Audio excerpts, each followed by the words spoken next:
Yeah, definitely.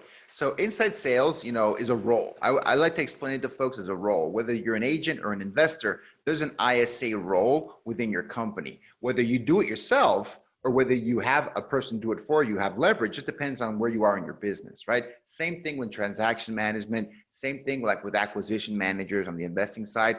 You are the acquisition manager until you have enough deal flow to leverage and add people onto your team to do that for you, right? So we are part of that equation. What we help Power ISA is that if you don't have the time, budget, or experience to hire an inside salesperson, you can hire a company like us and we'll do that for you. Welcome to the Wealth Through Real Estate Investing podcast, your source for real-world strategies focused on creating long-term wealth, cash flow, and financial freedom through real estate. Through guidance, tips, and stories of highly successful real estate investors and thought leaders, we provide you the tools to succeed and reach the lifestyle you always wanted. And now your host, Dwaine Clarke. Hello and welcome to the Wealth Through Real Estate Investing podcast. This is your host, Dwaine Clarke. Today we have Gustavo Munoz Castro with Power ISA. His company helps real estate agents, real estate investors, and loan officers get more live transfers and appointments. Gus, thank you so much for joining us on the show. And how you doing, my friend? Doing well, Dwaine. Hi, everybody. Looking forward to it. It's like I said, it's a very good topic because we're always talking about how we can increase our business, get more leads, and ultimately, do more business. And your company does a specific service, which is definitely benefits a lot of agents, investors. So really interested to learn more about that. Before we kick things off, would you mind talking about a little bit about your company and how you got started in the industry? Yeah, definitely. So I got, a little bit of a long way to get into real estate. I started as an engineer. I'm an engineer by training. I got recruited into Microsoft. I'm originally from Mexico, but I made the move to the US in 2004. I went to move there full time. And I was at Microsoft for a decade, right? All the way through, through 2013. But my wife was the one that kind of got into real estate. She got licensed in 2008, like right as kind of the world was ending, right? And I got licensed in 2010, and she kind of like, started her own solo business, was rookie of the year, was, having, growing and learning real estate at a time where no one was in real estate, right? So 2013 came along, her team was growing, and I decided, you know what, I'm going to take a break from corporate life, 6-month break, because I was thinking of changing companies anyway from Microsoft to another tech company. I'll take a 6-month break, help my wife start a team. I love team building. I love building, stuff. And I'll help her out. And I haven't looked back since. That was 2013. I've been an entrepreneur, my own boss, self-employed, everything since then. So I licensed in 2010, went full-time in real estate in 2013. And I started this company, Power ISA, to help with the lead conversion, prospecting, everything to do with inside sales for real estate in 2015. So I've been doing, and this slowly became my number one job. Now I'm like, I still have my database. I have a team that helps me out of Seattle manage my database. I'm still licensed in Washington State, but I'm no longer an active agent now. I just help, loan officers, real estate investors, agents convert their leads and generate new leads through the inside sales model. Yeah, that's very key because a lot of people, that's kind of like the big hiccup is, having to be able to do outbound calls or outbound reaching to get, that's like I said, that's where the business is. But most of the time is most importantly to be focusing on sales and closing deals, which your company allows kind of more of a hands-off approach. Can you take us kind of through the whole process of what this service does for agents and loan officers and investors? Yeah, definitely. So inside sales, is a role. I like to explain it to folks as a role. Whether you're an agent or an investor, there's an ISA role within your company. Whether you do it yourself or whether you have a person do it for you, have leverage, just depends on where you are in your business, right? Same thing with transaction management, same thing like with acquisition managers on the investing side. You are the acquisition manager until you have enough deal flow to leverage and add people onto your team to do that for you, right? So we are part of that equation. What we help Power ISA is that if you don't have the time, budget, or experience to hire an inside salesperson, you can hire a company like us and we'll do that for you. Whether that's you hire a full-time person to work, from our company to work on your staff, or you use a service like our pay-per-lead service where you can just send us individual leads that we will call, text, convert into appointment and live transfer for you. Kind of just depends on where you are on the maturity of your business. You might prefer a pay per lead model. It's a lower overall cost versus a dedicated ISA model. A little bit of a higher monthly cost, but again, more throughput, higher ROI, having a full-time person dedicated to your campaign. And then you, as far as kind of getting them acclimated with your script and things like that, you work with that company or that individual, kind of setting that up so they have that same kind of vision, same type of voice when they're trying to convert over a lead to an actual a prospect into a lead. Correct. On our pay-per-lead service, we have a set of standard scripts. It's more of a standardized service. For example, if you're looking for motivated sellers, if you have a specific cash offer, if you're looking for that kind of a lead, we have a script for that. So you don't get a chance to modify it on the pay-per-lead service. But when you have a dedicated person, they can use the script that you want, right? It's a little bit different, a little bit of a different experience. You can customize that to match your precise offer, your company history, your company voice, everything that you use to bring those deals in. So, and it's all about, owning that deal flow, and creating that rapport and that relationship with the prospect. Yeah, because for me, I got a team of people that's making calls. So like, I need to be just focusing on just kind of working with getting to that next level of them closing and kind of making sure everything is fine and focusing on my marketing to make sure things are out there, and then not having to focus with making that call and doing the follow-up. Because sometimes 100%. I'm okay making that first call, but then doing the active follow-up over and over, sometimes that fall by the wayside. But you guys, I guess, handle that whole process, which is key, because sometimes some of these leads take 2-3 times to convert over, because sometimes you don't catch them on the first time. 100%. And I like to use Facebook as an example. Facebook, you can get someone, they're browsing, they're not on Facebook looking for a real estate opportunity. They're not there trying to see who can buy their home or if they can buy a home. They're not there. They just might see your ad. It's interesting to them. They might click and send you their information. We measure this, Dwaine. So on average, this is across the whole US and Canada, right? We manage over 350 different campaigns. So it's a pretty good estimate. It takes us 14 attempts to get them to contact the majority of those leads, like 50% plus one, 14 attempts, and we spread it out across 60 days.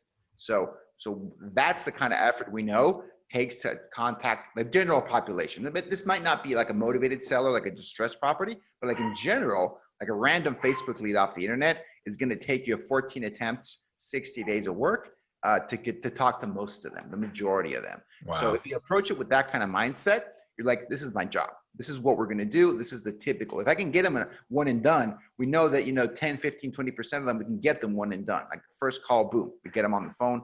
They might still be on their mobile phone browsing Facebook when they're doing that, right? So, hey, that's even better. Like they're right there. It's contextual, and we can set a lot of appointments right then and there.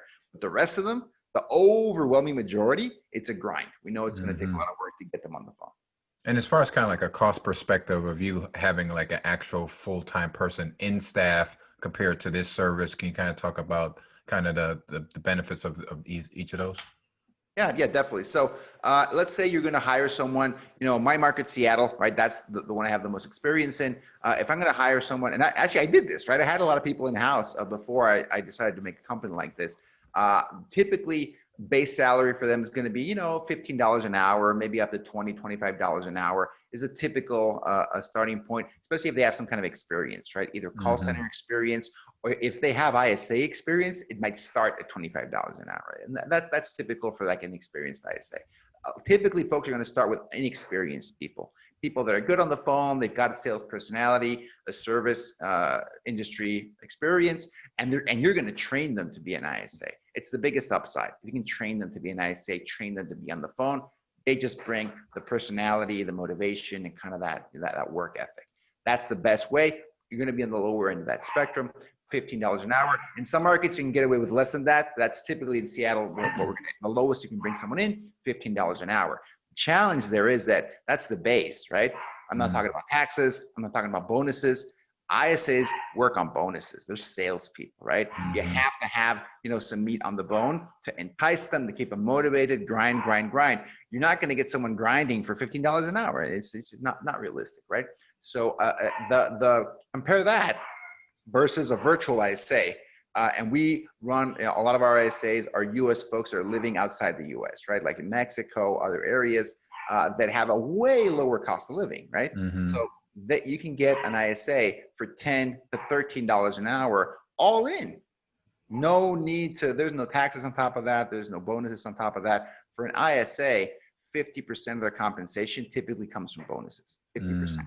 So if you hire a virtual ISA, at the very least, you should be paying less than half of what an in-house person costs you.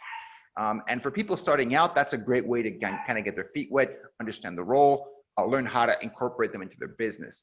I will say, once you're over the hump and you can hire people in-house and kind of learn how to do it, that's the best model to have. I'm not gonna lie. In-house ISAs that you supervise, train, manage, if you're able to build a team like that and you're able to get the max out of a team like that, I mean, that's the best way to do it. But when you're starting out, small investors, smaller companies, smaller real estate team, I think that outsourcing is a great option as you start building up different parts of your business. Hey, this is Dwaine Clarke, host of the Wealth Through Real Estate Investing podcast. And I want to share with you a great resource that I'm using right now from my website. For a long time, I thought I was doing the right things with my search engine optimization. But after having a conversation with my friend Chris Reed over at Ardo SEO, I found out I'm not even scratching the surface. I am missing out on tons of business and opportunities. So if you're struggling like me to get more customers and leads to your website, which is the main point of having one, then you need to call my friends over at Ardo SEO.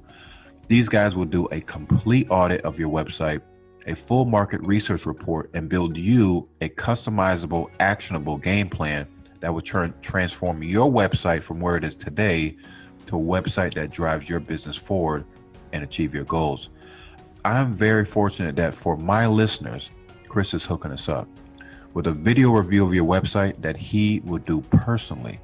So to take advantage of this, please leave us a review on this podcast and go to the link in the show notes below, or go to ardoseo.com and remember to tell them that Dwaine sent you. Yeah, I like that. Thanks for explaining that. Kind of answer a lot of my questions there. I was looking through your website, had a whole bunch of testimonials from different industries. I was wondering, since we have like such a diverse audience of people listening on to the type of show, from investors, mortgage professional, real estate agents, and things like that, can you kind of run down some stories that you can think of clients that you work with, and how, what's an example that they use your service for, and kind of some of the results they got from it? Oh, that's a great question. So we work, like I said, like you mentioned, we work with a lot of different kinds of real estate agents, loan officers, investors and I'm going to separate the investors from the retail folks because it is kind of a different expectation. But from the retail side, retail real estate loan officer, the target for them, a typical campaign is going to have about 100 leads coming in per month. So they're generating 100 leads either off Facebook or some other kind of lead source. And the goal for that is to generate between 10 to 15 opportunities, which means appointments, live transfers and appointments. It's a typical number. I would love it for it to be more. That's a realistic number. And you can typically exceed that. That's an average, national average across the US and Canada, 10 to 15 appointments booked or live transfers booked from those 100. Out of those 10 or 15 opportunities, Dwaine, the realtor comes into play, right? Because again, these are unmet leads. So you're not going to convert them at 80, 90% the way they convert the referral and recommendation lead. A good conversion rate for a realtor is 25 to 30% for an unmet lead, converting them to client. So let's say I get 10 appointments set. I'm probably going to get 2 to 3 contracts signed out of those 10 appointments. If I have skill, if I understand how to convert some of these unmet leads and able to bring them in and sign them up. How many finalized deals, transactions do you get from 2 to 3 new clients? Depends. It can be high end, can be 2 to 3. Low end, you probably should get 1, right? So that 1 to 3 on a monthly basis is a realistic, it's a good goal to have. On the investor side, a little bit different, right? So it's a little bit different that because they're typically, investors can generate leads from all over the place. I have investors that do true cold call neighborhoods. They know the neighborhood is hot. The neighborhood has a good, if they can find the right property, the neighborhood has a good way to get great ROI for them. They can call the phone book. Some investors do. They have actually large teams calling just broad areas, looking for potential deals. It's not a great conversion rate, to be really honest with you. A full-time cold caller can get maybe 1 to 2 interested leads a day.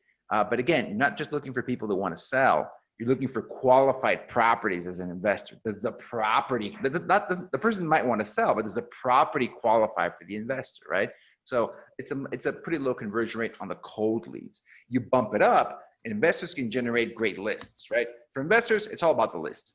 Whether you're doing, writing yellow letters, whether you're doing door knocking, driving for dollars, it's all about lists. Like what you can call the whole neighborhood or drive the whole neighborhood. That works. People do that. But if you want to focus your efforts a little bit more, especially if you're adding leverage, right?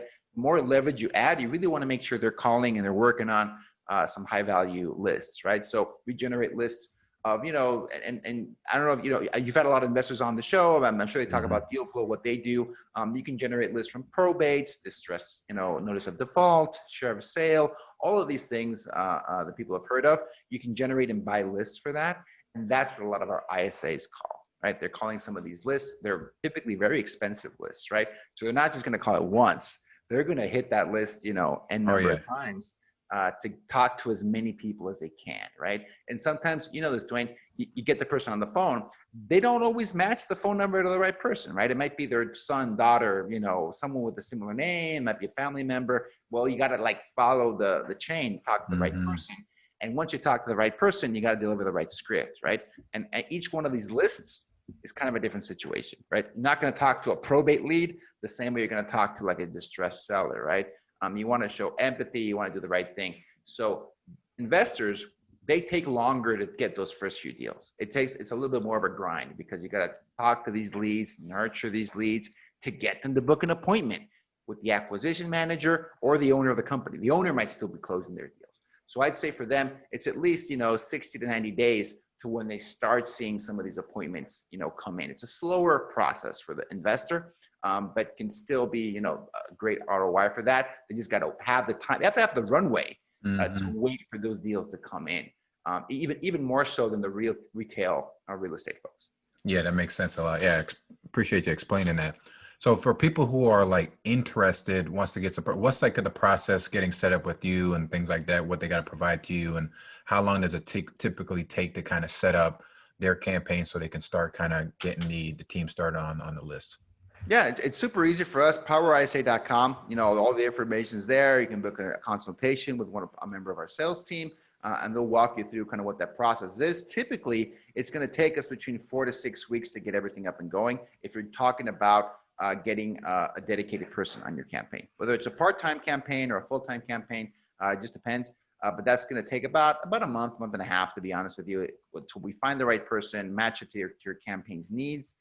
And go for it. Because sometimes investors, they want a true cold caller. They want someone just to grind. That's one personality profile. Sometimes investors are doing a lot of online marketing, Google pay-per-click, they're doing Facebook marketing, different kinds of stuff like that. That's a little bit of a different profile, right? The cold caller goes out and beats people into submission, right? They're grinding, and they hear no 99 times a day, but they're looking for that one yes a day. One yes is worth it. 8 hours of work. On the Facebook and the Google side, well, it's more like 1 out of 10, 2 out of 10, 3 out of 10 are going to be interested. They're coming to you. Exactly. It's an advertisement, right? So it's a much different kind of a process, and the approach is very different, right? It's more like a customer service. It's like, hey, Dwaine, I saw your message through Facebook. You clicked on our ad. I'd like to know a little bit more about your situation, Dwaine. Tell me, how can we help? And shut up, right? Let's see what they say, because they're coming to you. Exactly. Versus the cold calling, which is you got to be hard-nosed. You got to be assertive. You got to you can't take no for an answer. And you're just trying to see if anyone gives you anything, right? Because most people are going to hang up on you right away. So depending on what kind of campaign you want to launch, a month and a half to get it going, and we go off the bat. If you're going for our pay-per-lead service, that gets set up within a week, or probably less than that for new campaigns. We just hook up to whatever campaign you're running, Google pay-per-click, Facebook typically, or maybe your own personal site. You've got some SEO going on. You've got a site that you use to help people, give people options, distressed sellers, motivated sellers list. You send us that, right? The only thing there for the pay-per-lead service, like I said way at the beginning, is that it's more of a standardized script. So if you got some kind of a exotic offer, something interesting, you're mixing different options for them. One might be cash offer, another one might be, a different option. You might be wholesaling. It's going to be a little bit, I would recommend having a dedicated person to give people the correct, like the full set of options, because that pay-per-lead service is really more geared to towards that cash offer situation. I like that a lot. Yeah, I appreciate you explaining that. So kind of learn a little bit more about you. I know we kind of went through the whole business model and everything, which is great. What's like a typical work day for you? You seem like you're pretty busy, recruiting, training a team and doing a whole bunch of different stuff. But what's a typical work day, and do you have any special morning routines? I have little kids, right? So it's a little bit, so it's really about the first couple hours of my day. They wake me up. So, it's 6 in the morning, 6:30. I've never been a morning person until I had kids, right? Exactly. So I got 2 kids under the age of 3. So it's a little bit about kids, more so now than before. And I manage a big company. I've got 65, full-time employees, all virtual employees, scattered all over the place, the US, Mexico, and other parts of Philippines. I mean, I've got people from everywhere. For me, I have 65 people in my company, but I only manage 5 people. So for me, it's about enabling those 5 people, empowering those 5 people to do what they need to do, because they have a lot of people to manage, not me, right? So I've shifted more into like a leadership role, coaching, mentoring, and I still own a big chunk of the business development side of the business, right? So my day is typically going to be, okay, great. What are my appointments? What are my prospecting activities? I still prospect every day. I'm prospecting for new clients. Again, a different kind of client, right? I'm looking for, building relationships, looking for ways to get the message out about the company, like your show, Dwaine. I love being on podcasts, talking about real estate, marketing, investing, all those things. I love to add value to those audiences and show them what we've done, right? Share some of those tips and tricks and that knowledge. So that's a big chunk of my day. And then having, dealing with angry customers. Hey man, you never get away from it. You're always dealing with that. As an investor, you deal with the angry sellers. As a business owner, it's angry customers. Every now and then you got to talk to someone that's upset about something. That's part of the job. I'm head firefighter for the company. And like anything else that pops up in that day. But mostly having one-on-ones, answering questions and coaching my 5 key employees. Like that a lot. And for the 5 employees and then, also the ones that are outside of that, is any tools or resources that you use to kind of manage your day and manage your team? We use instant messaging religiously. So, whether we don't use Slack, but we use another tool called Glip, very similar tool to Slack. So since we're all virtual, that is like the lifeline of our business, right? So, and that integrates a phone line, instant messaging, meeting, like similar to like Zoom, a meeting. Actually, Zoom is part of what they use underneath. So we use that virtual tool as the lifeblood of my business, right? Because everyone's remote. I think there's 2 out of the 65. There's 2 people that share an office. Everyone else is at home, and we've been that way since March because of COVID, and we're not going back. People actually preferred to work this way, right? They actually like rolling out of bed and just hooking up with the computer and working and hitting the phones. They love that, right? A lot of younger people in my company, so they actually appreciate having a little bit more time to themselves. So I'd say that is a key tool to work virtually, and that's just Ring Central generates that suite, but you can use whatever, Slack, Zoom, some kind of virtual telephone system. Those 3 things: instant messaging, video conferencing, and phone line is what we use. Like that a lot. And what you can say with all the success and all the things you've been through to kind of get to this point, what you can say that you're most grateful for? Wow. So I guess the thing that I'm most grateful for is, and it took a lot of education for me to get to this point, to be very honest with you. I did not start out. When I started out with my real estate team, I struggled more to manage a 3-person real estate team than I did now with 65 employees, because I was a more immature leader. So I'm very, very grateful to get the opportunity to be coached and taught by people that are way smarter than me at managing people, at building companies, to help me along the way. Kind of, in spite of, my natural tendencies, I was able to get educated, and the mistakes I made didn't end my business. I'm actually really grateful for that, right? So getting in touch with the right people and having a little bit of luck, everyone needs a little bit of luck, to when I messed up, it was never that bad. I was able to recover every single time. Like that a lot. And so how do we get in contact? You mentioned your website a couple of times. Can you repeat that for us, or any other contact information you're willing to share with us? Yeah, definitely. So powerisa.com is the best way to reach out to us. We also have our pay-per-lead service has a separate website. getspeedthelead.com. That's another way to reach out to us. And then just Google, you can actually Google us or look for us on Facebook.